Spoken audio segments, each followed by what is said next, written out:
expanding. We all about being outstanding.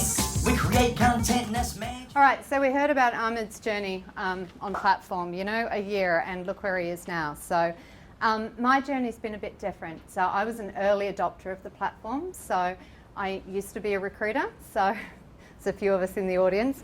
As a recruiter, I started using the platform 15 years ago to headhunt for people. I knew that LinkedIn was all about, for me, searching for talent. It was all about finding people. And I achieved a lot of sales success as a recruiter, because, recruiters are kind of pimps, right? Yeah, I can say that? Okay, yeah, so I was kind of pimping people. Yeah, used to be.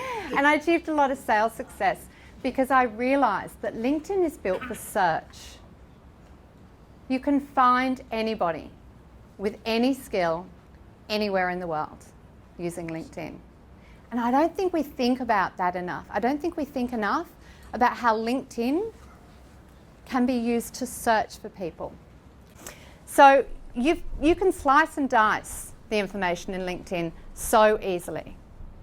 So to your question earlier about how LinkedIn is becoming, I want you all to see it as the world's biggest B2B online directory. You've got everybody you could ever want to meet at the touch of your fingers. Now, I'm not going to go into search today, but I do want you to all think about what Ahmed said about the 26 touch points. We all think we're very memorable. You're not. I'm sorry, you're not. I mean, I may remember some of your faces, but chances are in 2-3 days' time, they're going to be a bit blurry. Statistically, in 2 weeks' time, my memory would be unreliable in a police lineup. So when we think about staying memorable, it's about really making sure that you can be found on platform and that people remember you. A great way of doing that is to put out a rap video. Another way you can do that is to build a really great profile. So that's what I'm going to be covering today, how to be found, how to be memorable. And then we're going to have a little bit of fun about connecting with people. So how do you be found? What are the points in your profile that matter? Ahmed touched on some of these before. Touched on the idea of having a LinkedIn background, having a professional headline, and really nailing that about section. A lot of people do leave it blank. And if you don't say anything about yourself or you speak about yourself in the third person, it's really hard to be memorable. So LinkedIn background, sorry, it is one of my favourite. It is one of my favourite. And you created it yourself, right, on Canva? Yes. Yeah, Canva. So you can create a LinkedIn background that really reinforces your brand. And you can do so easily on Canva. There's a number of tools you can do to create it. Or you could create something on Fiverr. Just send it off to somebody. You might want to consider some other backgrounds. So it's all about having a visual representation of what you do, a visual representation of what you stand for. So it might be sustainability, or you might have some images here and it's slightly cut out of the frame, but we've actually, yeah, it is cut out, but you've actually got a company logo right at the very end of this. So you can put a company logo on there, you can put a website address, an email address. This is the default. And a very blurry picture. So I'm hoping that none of you are connected. I figure if I found somebody on the other side of the world, I wouldn't be offending anybody here. That was my hope. The default says nothing about who you are. If you do want the LinkedIn background dimensions, message me because it is slightly different on mobile than it is on desktop. Actually, it's very different. On mobile, you've got your face in the middle. On desktop, you've got your face on the left-hand side. That is changing slowly. So we will see in the future the same layout on both. But if you want something that's optimized for mobile or desktop, send me an invite to connect. Just put in Ivan's name and I'll email you the dimensions or send them to you via LinkedIn. So what else matters in your LinkedIn profile? What else counts? In terms of search, it's about that professional headline. So it's about having keywords all through your profile. You can have keywords in your about section. You can have them as your position title. You can have them in your experience section, and you should have them in your skills section. Each section has a different value attached to it. That value adds up to your ranking. Your professional headline ranks very highly. So put keywords. Think, what would people want? What would my audience be looking for? If you're looking for a job or you want to attract clients, what would they want to see? Your professional headline also follows you everywhere. So every time you comment on something, it shows. So it's great to have a professional headline that's really memorable. And you can be quite quirky with it. You can have a bit of fun. You could put yoga enthusiast, just to sort of break it up a bit. One of the HR directors at LinkedIn for a long time had HR director, people and culture, aspiring mum of the year, and speed reader. So you can keep it quite light, or you can have a sentence, as Clayton has. And how do you write that about section? You don't write it in the third person. Please don't write it in the third person.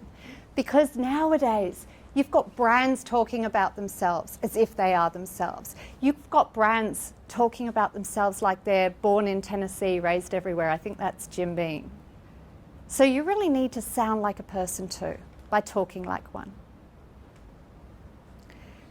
So remember that your LinkedIn About section has only got 220 characters before you click See More. So you really need to nail it quite early. I'm all for flattening the path to being contacted. So I'm all about putting contact details in as many places as I can. Because I don't ever want to miss a customer. I don't ever want to have somebody looking at their profile on mobile and unable to see my contact details, thinking, how do I find you? I'd like to do business with you, but I don't know how to contact you, and I don't know if I should connect with you because I don't really know you. And so you want to be flattening that path, and you really want to be starting with something interesting. So what do you write about? I really love Simon Sinek's Why video. You know Simon Sinek? Yep. This audience know him really well, this one not so much? Little bit. So when you look at Simon Sinek's first video where he talks about his why do you do what you do? What's your purpose? What's your reason? What are the problems you love solving? And who do you love solving them for? That's what you want to talk about. You want to make it first person, you want to make it engaging, and you want to make it about the problems you solve and what you care about, because you get what you talk about. Don't talk about what you used to do if it's not what you want to do anymore. Don't talk about the clients you used to serve if that's not the clients you want to serve anymore. Talk about what you want to bring into your life. Because we get what we talk about, right? It's what you become memorable for. I'm also a big fan of having a call to action. You don't get what you don't ask for. It's amazing how many about sections, which used to be called a summary, by the way, but it's very telling that it's now called an about section. This is not a summary of everything you've ever done. It would be, depending on how exciting your life's been, that's a resume, right? You really want to talk about what you stand for, what you're about. So make sure you keep it really engaging and have a call to action. Even a really simple about profile like this, which is just so short, written in a workshop I conducted. We had like 2 minutes for this. I think it was 3. And we've still got a call to action, something inviting, something that makes people want to reach out to you. Questions are also very helpful as well. Now, connecting and messaging. You can just sit on your phone or on your desktop and just go connect, connect, connect, connect, connect. But I really want you all to think about those 26 touch points. We are not as memorable as we used to be. We've got a lot competing for our attention. We're all leading busier and busier lives. We know so many more people than our parents did, and so many more people than our grandparents did. So how do you build those touch points if you're not good at rapping? Sorry, I'm going to keep bringing it back to that because it's such a good video. Connection. And how do you build connection? Authenticity. Any other ideas? Personalize messages. You personalize your messages. If you can, you personalize your messages. So often, we are writing to each other. To hear somebody's voice, to connect with somebody at an event and keep moving, feels like you might just be collecting people. It might not feel like you're actually caring about the person. So I want you to imagine that the person next to you that you've just connected to is potentially a client. And I hope that you can all think about the importance of not just standing out in a search, of being found in a search, but also about standing out in a search. It's about being memorable. It's about connecting by personalizing your messages if you can. And if you don't personalize messages, when people accept your invitation to connect, once a week, every week, just go into your connections. Who have you connected with recently? And you don't have to think about what to write. Drop them a voice message. You're limited to 1 minute. So it's a great way of just building those relationships.